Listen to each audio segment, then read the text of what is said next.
আমরা আমাদের আজকের ক্লাসে হাইড্রার যৌন প্রজনন নিয়ে আলোচনা করব। যৌন প্রজনন পুংজনন কোষ এবং স্ত্রীজনন কোষের মিলনের মাধ্যমে সংগঠিত হয়। হাইড্রার যৌন প্রজনন প্রধানত শীতকালে সংগঠিত হয়। বেশিরভাগ হাইড্রাই একলিঙ্গ, তবে হাইড্রা ভালগারিস উভলিঙ্গ, অর্থাৎ একটা দেহেই এদের শুক্রাশয় এবং ডিম্বাশয় উভয়ই গঠিত হয়।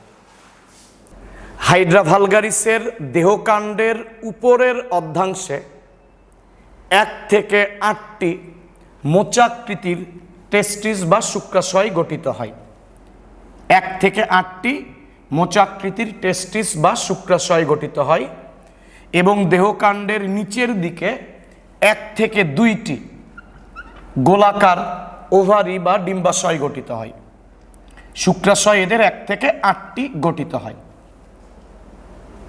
হাইড্রা ভালগারিস উভলিঙ্গ হলেও এদের স্বনিষেক হয় না, অর্থাৎ এই শুক্রাশয়ে উৎপন্ন শুক্রাণুর সাথে এই ডিম্বাশয়ে উৎপন্ন ডিম্বাণুর নিষেক হবে না, কারণ শুক্রাশয় আগে পরিপক্ক হয়, অর্থাৎ শুক্রাশয়ের ভিতর শুক্রাণু উৎপাদন প্রক্রিয়াটা আগে হয়।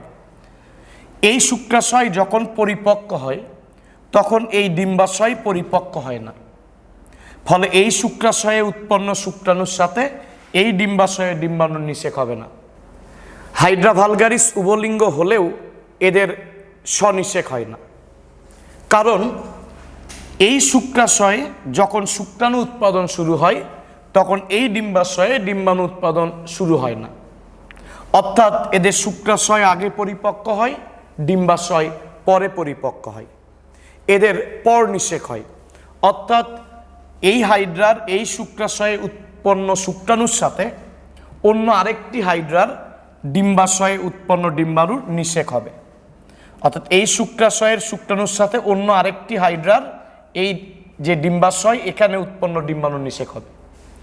আবার এই ডিম্বাশয়ে উৎপন্ন ডিম্বাণুর সাথে অন্য আরেকটি হাইড্রার এই যে শুক্রাশয় এই শুক্রাশয়ে উৎপন্ন শুক্রাণুর নিষেক হবে, অর্থাৎ এদের পর নিষেক হবে, স্বনিষেক হবে না।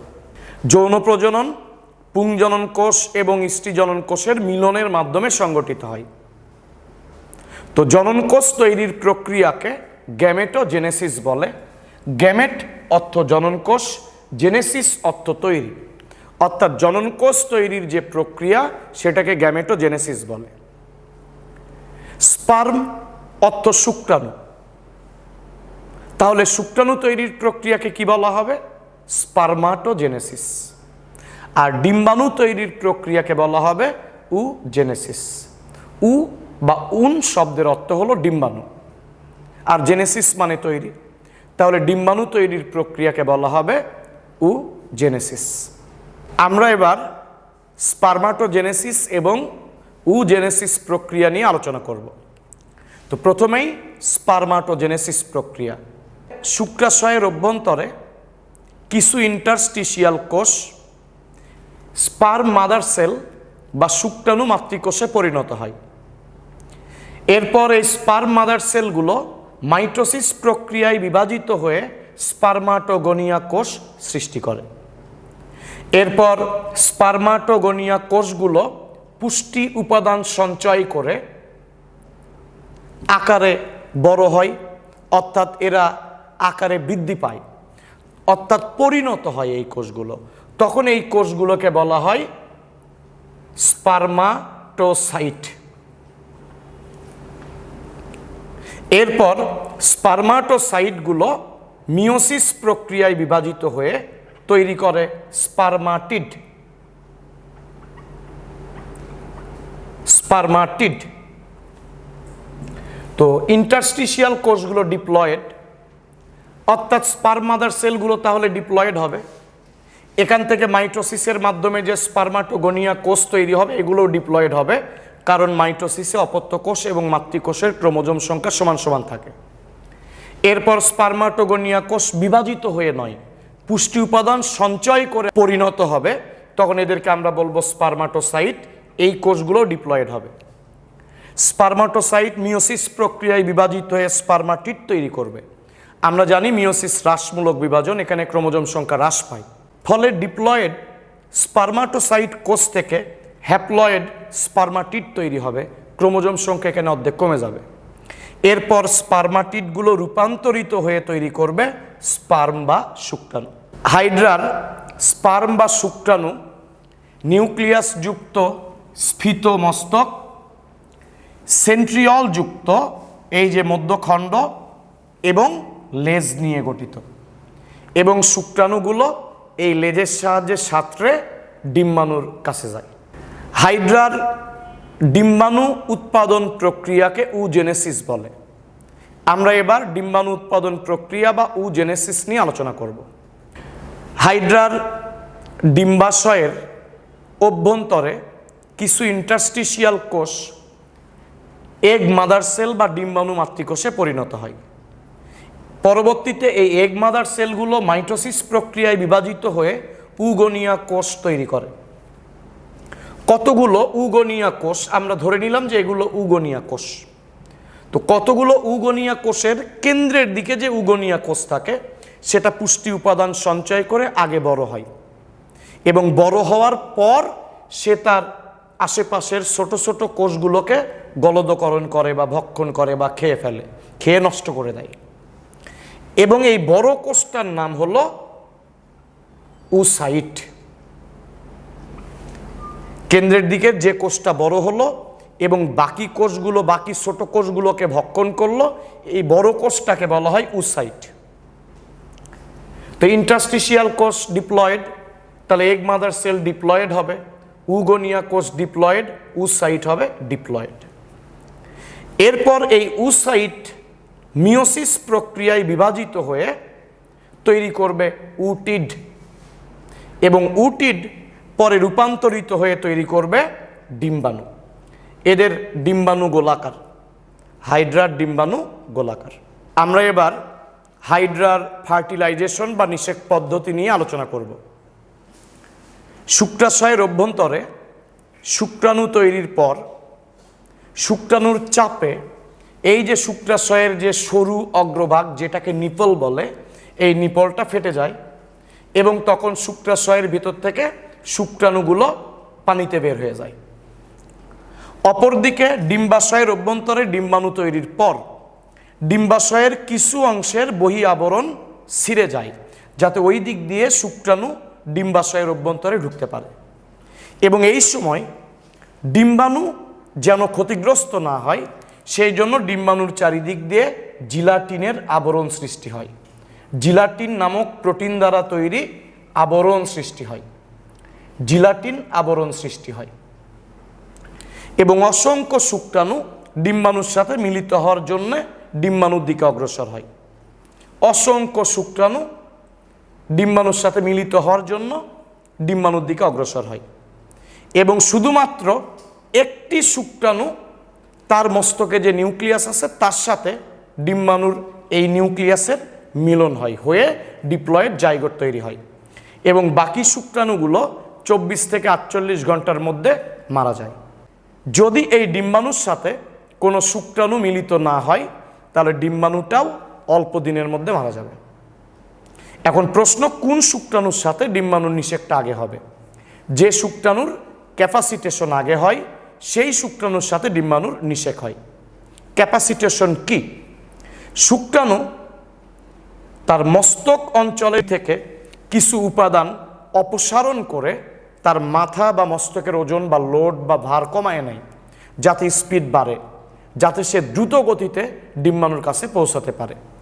এই যে শুক্রাণু তার মস্তক অঞ্চল থেকে বিভিন্ন উপাদান অপসারণ করে মস্তকের ওজন কমায় নিল, অর্থাৎ ডিম্বাণুর সাথে মিলিত হওয়ার জন্য সে তার ক্যাপাসিটি বাড়ায় নিল, এইটাই হলো ক্যাপাসিটেশন।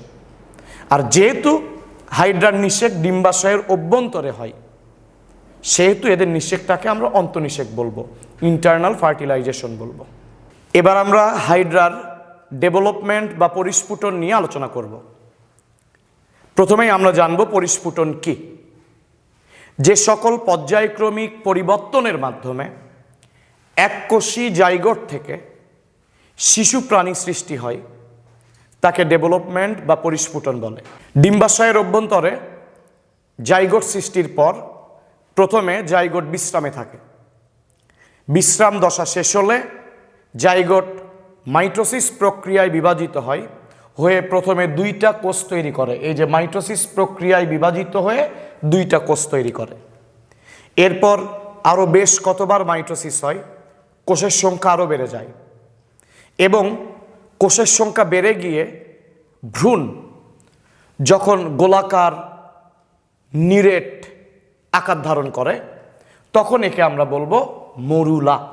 এখানে ভ্রূণের অভ্যন্তরে কোনো ফাঁকা জায়গা থাকবে না, মরুলার অভ্যন্তরে কোনো ফাঁকা জায়গা থাকবে না, মরুলা নিরেট হবে। এরপর আরও মাইটোসিস হয়, কোষের সংখ্যা আরও বেড়ে যায় এবং সবগুলো কোষ ভ্রূণে এক স্তরে সজ্জিত হয় এবং ভেতরে ব্লাস্টোসিল নামক গহ্বর তৈরি হয়। সিল মানেই গহ্বর। তো যখন ভ্রূণে কোষ এক স্তরে সজ্জিত হয়, ভেতরে ব্লাস্টোসিল গহ্বর সৃষ্টি হয়, তখন আমরা একে বলবো ব্লাস্টুলা। ব্লাস্টুলা ব্লাস্টুলা সৃষ্টি ক্লিভেজ প্রক্রিয়ায় হয়। ক্লিভেজ কি? যে প্রক্রিয়ায় এককোষী জাইগোট বারবার মাইটোসিস প্রক্রিয়ায় বিভাজিত হয়ে বহুকোষী ভ্রূণে পরিণত হয় তাকে ক্লিভেজ বলে এবং ক্লিভেজের মাধ্যমে সৃষ্ট প্রত্যেকটা কোষকে বলা হয় ব্লাস্টোমিয়ার। মরুলা ক্লিভেজ প্রক্রিয়ায় তৈরি হবে, ব্লাস্টুলা ক্লিভেজ প্রক্রিয়ায় তৈরি হবে। এরপর কি হবে? ব্লাস্টুলার কোষগুলো আবার বিভাজিত হবে, কোষের সংখ্যা বেড়ে যাবে এবং কোষ দুই স্তরে থাকবে। বাইরের স্তর আমরা বলবো এক্টোডার্ম, এই অন্তঃস্তরকে বলবো এন্ডোডার্ম। ভ্রূণে যখন কোষ দুই স্তরে সজ্জিত হবে তখন আমরা এই ভ্রূণকে বলবো গ্যাস্ট্রুলা। এবং প্রথম দিকে গ্যাস্ট্রুলার অভ্যন্তরে কোনো গহ্বর থাকবে না, গ্যাস্ট্রুলা নিরেট হবে। এই ধরনের গ্যাস্ট্রুলাকে আমরা বলবো স্টেরিও গ্যাস্ট্রুলা, কারণ স্টেরিও মানে হলো সলিড বা নিরেট। এরপর গ্যাস্ট্রুলার অভ্যন্তরে এই যে আদি সিলেন্টেরন গহ্বর সৃষ্টি হবে। এই আদি সিলেন্টেরন গহ্বর থেকে পরবর্তীতে তৈরি হবে সিলেন্টেরন বা গ্যাস্ট্রোভাস্কুলার গহ্বর। তারপর এই যে এক্টোডার্ম এবং এন্ডোডার্মের মাঝখানে মেসোগ্লিয়া সৃষ্টি হবে। এরপর এক্টোডার্ম থেকে নিঃসৃত পদার্থ দিয়ে ভ্রূণের চারিদিকে এই যে কাঁটাযুক্ত সিস্ট আবরণ সৃষ্টি হবে। সিস্ট আবরণ সৃষ্টি হবে ভ্রূণের প্রোটেকশনের জন্য, কারণ এই গ্যাস্ট্রুলা পর্যায়ের ভ্রূণ ডিম্বাশয় থেকে বের হয়ে পানির তলদেশে গমন করবে এবং মরুলা সৃষ্টি, ব্লাস্টুলা, গ্যাস্ট্রুলা সৃষ্টি এগুলা সব ডিম্বাশয়ের অভ্যন্তরে হবে। ব্লাস্টুলা থেকে গ্যাস্ট্রুলা সৃষ্টি গ্যাস্ট্রুলেশন প্রক্রিয়ায় হবে, ক্লিভেজ পদ্ধতিতে নয়। অর্থাৎ মরুলা ক্লিভেজ প্রক্রিয়ায় সৃষ্টি হবে, ব্লাস্টুলা ক্লিভেজ প্রক্রিয়ায় সৃষ্টি হবে, কিন্তু গ্যাস্ট্রুলা সৃষ্টি হবে গ্যাস্ট্রুলেশন প্রক্রিয়ায়। গ্যাস্ট্রুলা সিস্ট আবরণে আবৃত হওয়ার পর সিস্ট আবরণ সহ পানির তলদেশে গমন করবে, ডিম্বাশয় থেকে বের হয়ে পানির তলদেশে গমন করবে। শীতকালে তাপমাত্রা কম থাকার কারণে গ্যাস্ট্রুলাতে কোনো পরিস্ফুটন হবে না, কোনোরূপ পরিবর্তন সংঘটিত হবে না। বসন্তকালে যখন তাপমাত্রা বৃদ্ধি পাবে তখন সিস্ট আবরণের অভ্যন্তরে এই যে গ্যাস্ট্রুলা ধীরে ধীরে লম্বা হবে। এরপর গ্যাস্ট্রুলার অগ্রপ্রান্তে কোর্সিকা, মুখ এবং এই যে হাইপোস্টোম সৃষ্টি হবে। পশ্চাৎ প্রান্তে তৈরি হবে পদতল। আমরা এই দশাকে বলবো হাইড্রুলা। এরপর হাইড্রুলা সিস্ট আবরণ ভেদ করে পানিতে বের হয়ে আসবে এবং স্বাধীন জীবনযাপন শুরু করবে।